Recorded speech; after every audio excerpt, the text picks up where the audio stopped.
नमस्कार दोस्तों, मैं कृति और आप देख रहे हैं the voice media club of JWU।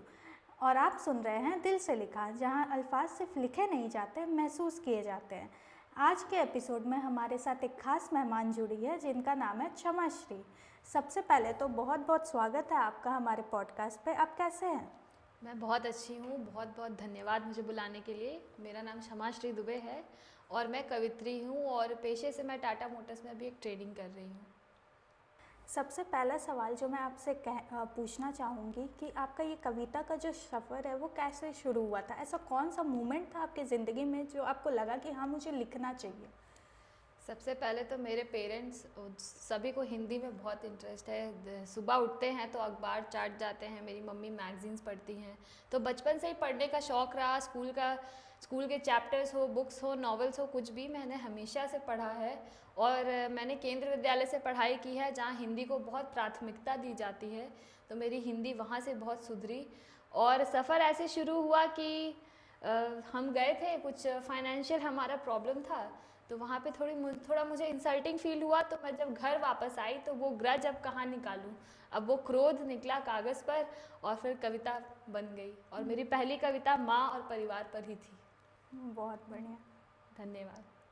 आपकी कविता में इमोशंस बहुत गहरे होते हैं, तो मुझे जानना है कि आपके जो इंस्पिरेशन है वो कौन है? ज़िंदगी, लोगों से आपको इंस्पिरेशन मिलती है, ज़िंदगी से मिलती है या फिर खुद से मिलती है?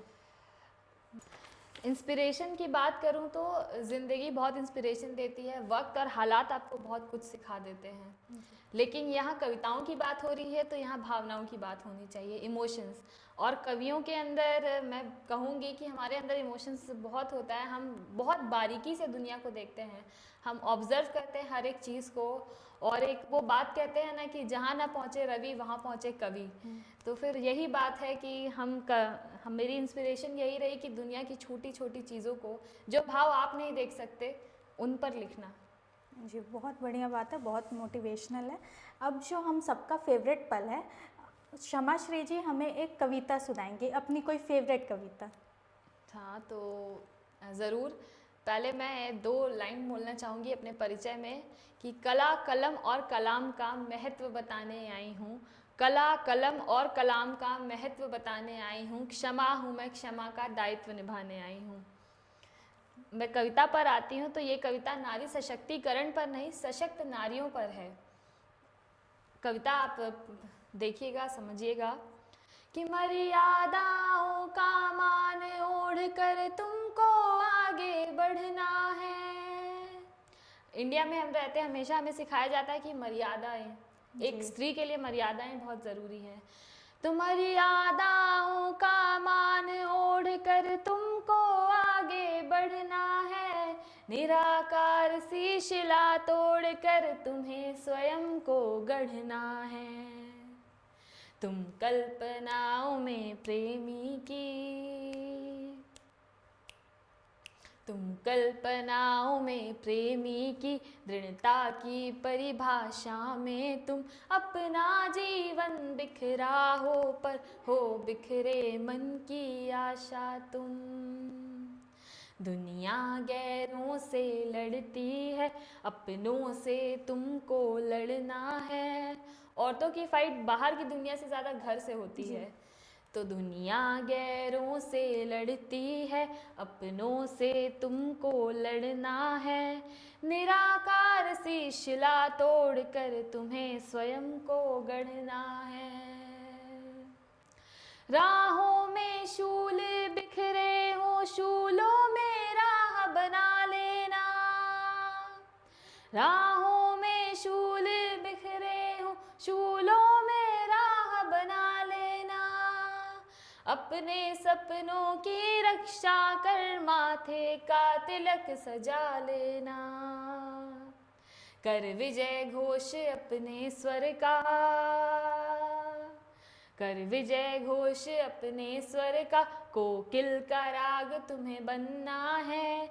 निराकार सी शिला तोड़ कर तुम्हें स्वयं को गढ़ना है।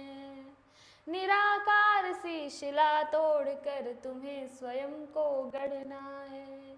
धन्यवाद। बहुत खूबसूरत, आपकी कविता सच में दिल को छू ली। बहुत अब बहुत मैं धन्यवाद। अब मैं आपसे ये पूछना चाहती हूँ कि बहुत ऐसा टाइम आता है जब कविताओं में वर्ड्स रुक जाते हैं, तो आप राइटर्स ब्लॉक से कैसे डील करती हैं? राइटर्स ब्लॉक से मैं कहूँगी कि हमें बहुत पढ़ना चाहिए जो भी लिखते हैं। आजकल तो जब हम इंस्टा खोलते हैं या कोई भी सोशल मीडिया प्लेटफॉर्म खोलते हैं तो हम देखते हैं कि हर कोई लिख रहा है। अब हर कोई लिख रहा है, पर उसमें से आप अलग कैसे शाइन करें, इसके लिए आपको हमेशा पढ़ते रहने की ज़रूरत है। ये नहीं कि हमने एक टाइम तक पढ़ा फिर छोड़ दिया, नहीं, आपको अच्छी अच्छी कृतियाँ, अच्छे अच्छे बुक्स पढ़ने पड़ेंगे ताकि आपकी वोकैबुलरी, आपकी शब्दावली अच्छी हो। आपके पास नए शब्द नहीं होंगे तो आप अपने भाव को उन शब्दों में पिरो नहीं पाएंगे। तो इसीलिए मैं कहती हूँ कि हमेशा पढ़ते रहना चाहिए। मेरे बैग में हमेशा आपको एक बुक हमेशा मिलेगी, चाहे हिंदी हो या इंग्लिश हो। We should always read, I think. बहुत बढ़िया बात है। मैं Thank आपसे और कहना चाहती हूँ, आप हमारे जो युवा कवियों हैं उनके लिए आप कुछ इंस्पिरेशन, कुछ मोटिवेशन दे देती। आप क्या कहना चाहती हैं आजकल के युवा कवियों के लिए? मैं युवा कवियों के लिए यही कहना चाहूँगी कि कुछ ऐसा लिखें हम ताकि आगे आने वाली जनरेशन पढ़ पाए। जैसे कि हम आज पढ़ रहे हैं सुभद्रा कुमारी चौहान जी का लिखा हुआ खूब लड़ी मर्दानी वो तो झांसी वाली रानी थी। शिव मंगल सुमन जी का कि क्या हार में क्या जीत में किंचित नहीं भयभीत में, संघर्ष पथ पर जो मिला ये भी सही वो भी सही। चाहे जो भी हो, हरिवंश राय बच्चन जी का, बहुत सारे कवि ऐसे हैं जिनकी रचनाएं हमें मुँह ज़ुबानी याद हैं। तो कुछ ऐसा लिखें कि जो आगे आने वाली जनरेशन है उन्हें भी ये कविताएं वैसे ही मुँह ज़ुबानी याद हो जाएं और वह प्रकाशित होने के कगार पर हों, ताकि आगे आने वाली जनरेशन उसे याद रखे। बहुत अच्छा मोटिवेशन दिया है आपने। जी जी, बहुत बहुत धन्यवाद। कविता ज़्यादातर दर्द से निकलती है, आप कितना एग्री करती है इस बात से? मैं एग्री करती भी हूँ, नहीं भी करती हूँ कि कविता ज़रूरी नहीं कि दर्द से ही निकले। कविता किसी भी भाव को प्रकट करती है, चाहे खुशी का हो, गम का हो, नॉस्टैल्जिया हो, कुछ भी हो, आप किसी भी भाव को कविता के थ्रू प्रकट करते हैं। पर हाँ, ज़्यादातर कविताएं जो आजकल लिखी जाती हैं वो दर्द से निकलती हैं, लेकिन ऐसा कोई बात नहीं, ऐसी कोई बात नहीं है। कविताएं किसी भी भाव को प्रकट करती है, ज़रूरी नहीं है कि वो सिर्फ दुख को ही प्रकट करे। बहुत सही बात कही है आपने। मतलब कविताएं अगर आप देखें तो 9 रस होते हैं, अलंकार होते हैं, मतलब और रस भी अलग अलग, वीर रस, श्रृंगार रस, तो हर रस में कविताएं लिखी जाती। तो ज़रूरी नहीं कि वो सिर्फ दुख ही प्रकट करे। प्रेम पर कविताएं हैं, देश पर कविताएं हैं, हर भाव के लिए कविताएं हैं। तो सिर्फ दुख के लिए मैं नहीं मानती कि कविताएं लिखी जाती हैं। बहुत सही बात कही है आपने। धन्यवाद। एक लिसनर्स के लिए एक छोटी सी कविता हो जाए।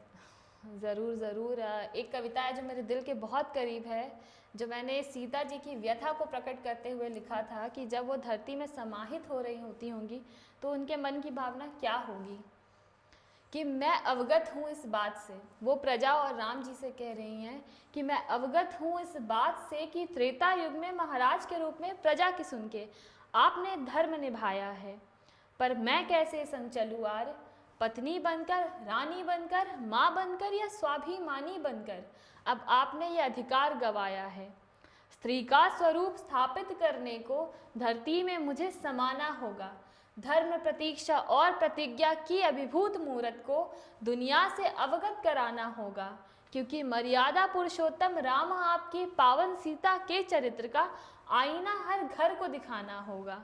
और इस युग में ना सही माना कि जन्मों बाद सही, पर मुझे राम की सिया नहीं बल्कि आपको सिया के राम कहलाना होगा, सिया के राम कहलाना होगा। धन्यवाद। बहुत खूबसूरत, सच में सिया के राम ही कहलाते हैं राम जी जी। जी, तो बहुत बहुत धन्यवाद। आप हमारे डिपार्टमेंट की एक स्टूडेंट रह चुकी है, आप अपने जूनियर्स को हमें कुछ टिप्स देना चाहती है? बिल्कुल बिल्कुल। सबसे पहले तो बोलूँगी कि मैम जो सिखाती हैं उसे अच्छे से सीखिए, उनका गाइडेंस बहुत इम्पॉर्टेंट है इस सफ़र में। दूसरा, आपको 10 बातें बोलने वाले दुनिया में बहुत लोग हैं, लेकिन आप वही करिए जो आपको सही लगे, जो आपका दिल चाहे, क्योंकि एट लास्ट करियर आपका है, चॉइस आपकी है, दुनिया की नहीं है।